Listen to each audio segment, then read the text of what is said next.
vous êtes sur C'est Demain. Bienvenue dans cette nouvelle édition de votre magazine d'information 7 jours en Chine, qui revient chaque semaine sur l'actualité chinoise la plus pertinente des 7 derniers jours. On commence tout de suite avec le ministre chinois des Affaires étrangères, Wang Yi, qui avait obtenu des résultats positifs cette année dans la préservation de ses intérêts nationaux. Les déclarations prononcées lors d'un séminaire à Pékin pour discuter de la Chine et du monde en 2013. Wang a salué les efforts diplomatiques du pays en vue de réduire les activités illégales menées par certains pays et qui ont affecté la souveraineté territoriale de la Chine et ses droits maritimes. Il a fait l'éloge des liens diplomatiques de la Chine avec d'autres puissances principales cette année, dont le partenariat stratégique global amélioré avec la Russie et le nouveau type de relations avec les États-Unis actuellement en construction. Wang a également évoqué la diplomatie de la Chine avec les pays voisins et les nations africaines, de même que les tentatives de répondre aux principales questions internationales. La relation sino-russe a été améliorée pour parvenir à une nouvelle phase. Et la Chine et les États-Unis sont entrés dans une nouvelle ère de construction d'un nouveau type de relation entre des pays d'importance. Au cours de l'année passée, la Chine a tenu des réunions à haut niveau avec 21 pays voisins. La Chine adhère de façon absolue à la voie d'un développement pacifique et certainement pas au détriment de ses intérêts nationaux. Nous avons réduit les activités illégales menées par certains pays qui ont enfreint la souveraineté territoriale de la Chine et les droits maritimes au cours de l'année passée. La Chine s'est toujours engagée à rechercher une solution par le biais du dialogue et de la discussion avec un respect absolu des faits historiques et du droit international. Shanghai publie de nouvelles directives au sujet des réformes sur les entreprises d'État. Une régulation en 20 points destinée à faire en sorte que les entreprises publiques soient mieux gérées. Il s'agit du premier pas concernant les entreprises d'État depuis la récente session plénière. Shanghai, la ville chinoise la plus sophistiquée économiquement, essaye de jouer un coup de maître dans ce qui semble la partie la plus difficile des réformes, les entreprises d'État. 80% des actifs détenus par l'État devraient revenir aux nouvelles industries émergentes. Ajoutez à cela un service, des infrastructures et une aide sociale moderne. Par ailleurs, les entreprises d'État seront classifiées selon 3 critères: compétitivité, fonctionnalité et service public. Les entreprises d'État concurrentielles se concentreront sur les moyens de maximiser leur rendement économique en assumant leur part de responsabilité sociale. Les entreprises d'État fonctionnelles se concentreront sur le succès des objectifs stratégiques ou des projets majeurs tout en gardant à l'esprit les conséquences économiques. Et les entreprises des services publics assureront la continuité des opérations quotidiennes de la ville. Parmi les réformes remarquables, la participation au capital. Les entreprises d'État de Shanghai accéléreront la rédaction de leur listing public. Les entreprises qui ne seront pas encore suffisamment qualifiées pour entrer dans le listing accueilleront des actions privées. La ville augmentera aussi progressivement la proportion des profits remboursés par les entreprises publiques à la caisse de l'État. Un minimum de 30% sera instauré d'ici 2020. Le gouvernement devrait changer pour gérer le capital plutôt que ses actifs. De cette manière, nous pourrions réduire les interférences du gouvernement. Les réformes ont pour but de créer des conglomérats concurrentiels à l'international. Il y aura aussi 2 à 3 entreprises spécialisées dans la gestion des actifs pour surveiller les actifs publics. Les salaires des directeurs des entreprises d'État seront versés en argent liquide avec des actions sur les entreprises. Leur rémunération dépendra aussi des résultats de leur entreprise. La Chine tente de former les entreprises détenues par l'État. Celles-ci doivent être plus efficaces et transparentes. Mais le chemin de la réforme est semé d'embûches. PetroChina et SCBC comptent parmi les plus grandes entreprises détenues par l'État chinois.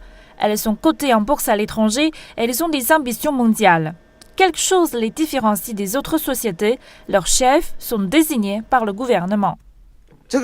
Lorsqu'un chef d'entreprise a 2 options devant lui, c'est-à-dire de travailler et pour son entreprise et pour son gouvernement, il devra faire un choix. Cela peut le détourner de son engagement dans l'entreprise. De plus, les personnes assignées par le gouvernement ne restent en poste que quelques années avant d'être transférées à un autre poste. Ce n'est pas bon pour la stabilité des affaires de l'entreprise. Les entreprises qui se battent pour leur compétitivité ne voient pas d'un bon œil la domination du marché bancaire ou des télécommunications par des entreprises d'État. Les analystes tablent sur une direction mixte à l'avenir, ce qui signifie que des portes s'ouvriront au capital privé. Je pense qu'il faudra commencer par les industries monopolistiques telles que les chemins de fer, l'électricité et le pétrole. Mais comment assurer les droits du capital privé investi dans ces industries ? Les analystes estiment qu'une direction mixte peut poser un problème pour la supervision du capital détenu par l'État. Après ce qui est arrivé en Russie, la prévention de l'érosion des biens d'État est devenue l'objet de toutes les craintes.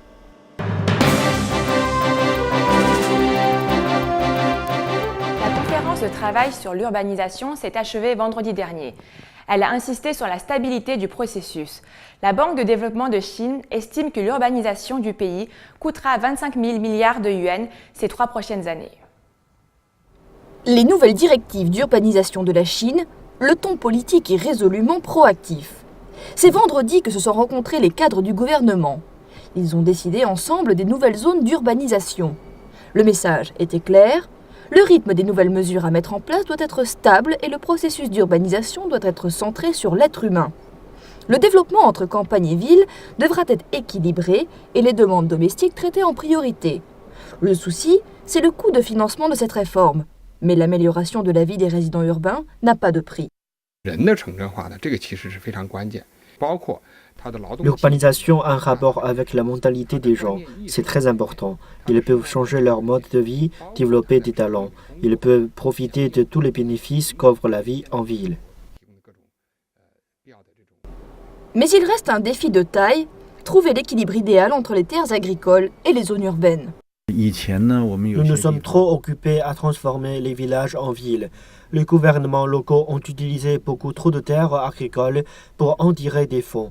Nous devons contrôler la disparition des terres arables lors du processus d'urbanisation. Mais comment les gouvernements locaux peuvent-ils trouver des fonds alors qu'ils sont déjà endettés ? Premièrement, il faut trouver les tenants et les aboutissants du système fiscal. Le gouvernement central doit mieux contrôler les gouvernements locaux sur leurs dépenses publiques. Il doit aussi les aider à régler leurs problèmes de dette. Ça, c'est les soucis. Mais il y a toujours deux faces d'une même médaille. D'un côté se trouve le rigide système de Rouco qui empêche les migrants d'avoir les mêmes droits que les autres dans les services publics des villes. De l'autre, la pollution toxique et les coûts environnementaux jettent une ombre sur le futur de l'urbanisation de la Chine. Un nouveau genre de voiture électrique est entré sur le marché pékinois. Le mois dernier, la capitale annonçait de nouvelles règles de contrôle des véhicules pour donner un quota de plaques d'immatriculation aux automobiles électriques à partir de l'année prochaine. Une décision destinée à encourager les achats de voitures fonctionnant aux énergies nouvelles. Vendredi dernier, un constructeur de véhicules électriques chinois est arrivé sur le marché à Beijing, alors même que la ville révélait de nouvelles mesures pour promouvoir ce genre de véhicules. Beijing va mettre en place une loterie différente pour les plaques d'immatriculation de ces voitures et entre 2014 et 2017, 170 000 plaques de plus seront disponibles. Les 20 000 premières seront attribuées par le biais d'une loterie. Nous allons mettre en place une certaine proportion de places de parking pour les voitures électriques et installer des stations de rechargement en fonction de cela. Nous encourageons également plus d'entreprises et d'organisations à construire leurs propres stations de rechargement. Le rechargement peut être effectué à partir d'une maison et les véhicules peuvent rouler 70 km lorsqu'ils ont été pleinement rechargés. Pour les longues distances, le véhicule peut passer en mode hybride. La consommation d'essence est de 1,6 litres pour 100 km, soit 1/5 des engins conventionnels. La voiture coûte environ 200 000 yuan et est éligible aux subventions pour les nouvelles énergies. Le gouvernement va donner une subvention d'environ 30 à 50 000 yuan. Nous attendons des subventions des gouvernements locaux. Shenzhen a fait du bon travail dans le domaine et nous espérons que d'autres villes puissent avoir le même genre de politique qui profite aux acheteurs. Les voitures fonctionnant aux énergies nouvelles pourront contribuer à faire baisser la pollution de l'air dans les grandes villes. Et de plus en plus de familles vont être amenées à acheter ce genre de voitures, les plaques minéralogiques pour les véhicules ordinaires étant de plus en plus difficiles à obtenir. Le boulier est devenu un héritage culturel mondial immatériel. Il est fait de boules et sert de calculateur qui peut même exécuter des calculs complexes. Il aura fallu moins de 40 secondes à Liu Letao, 5 ans, pour additionner ensemble 20 nombres en utilisant son boulier. Et il déclare qu'il lui est encore plus facile d'imaginer les boules que de les déplacer physiquement. J'aime calculer au moyen du boulier la sensation d'utiliser mon cerveau. J'espère être un jour capable d'additionner 50 nombres en moins de temps. Les professeurs affirment que les meilleurs calculateurs humains peuvent additionner et soustraire plus rapidement que si on devait entrer les nombres dans un ordinateur. Mais pourquoi des gens s'embarrassent-ils encore à calculer mentalement? La comptable vétéran Lu Ping attribue sa concentration et son professionnalisme à la pratique du boulier dès son plus jeune âge, même si plus tard, elle a dû se tourner vers les machines à calculer et les logiciels pour la comptabilité. Honnêtement parlant, un certificat de calcul au boulier n'a aucune valeur pour une offre d'emploi, mais de nombreuses banques considèrent le calcul au boulier comme une compétence requise pendant l'orientation de l'employé. Il aide au développement d'un bon sens des chiffres, ce dont les banques ont le plus besoin. Pour mon fils, il ne s'agit pas du tout d'une charge de travail. Lorsqu'il rentre à la maison, il dit « Laisse-moi d'abord finir mon calcul au boulier ». L'association de calcul au boulier de la ville affirme qu'entre 5 et 6 000 enfants étudient la technique chaque semestre. Et les enseignants disent aux parents qu'ils devraient regarder au-delà de ce que leur enfant peut apprendre sur les chiffres. Cela débute avec un vrai boulier et les enfants pratiquent la coordination des mains, des yeux et du cerveau. Mais lorsqu'un étudiant atteint un certain niveau, le boulier est retiré et il ne lui reste plus qu'à faire les mouvements mentalement. Cela est utile en géométrie et pour le développement de l'imagination. Lu Ping affirme que la technique requiert une autodiscipline de l'esprit et une grande attention aux détails, ce qui fait défaut à de nombreuses personnes parce qu'elles tendent à être impatientes et à aller vite en besogne à l'ère du numérique. À présent que le boulier fait partie de l'héritage culturel mondial immatériel, le gouvernement national va allouer une subvention pour s'assurer de la transmission de la technique. Cependant, les experts déclarent qu'il est trop tôt pour dire si le calcul au boulier sera à nouveau enseigné à l'école primaire. L'une des raisons est qu'il n'y a pas assez d'enseignants qui en maîtrisent l'usage. Merci à vous de nous avoir suivis. Rendez-vous la semaine prochaine, mercredi 22h sur C'est Demain pour de nouvelles informations.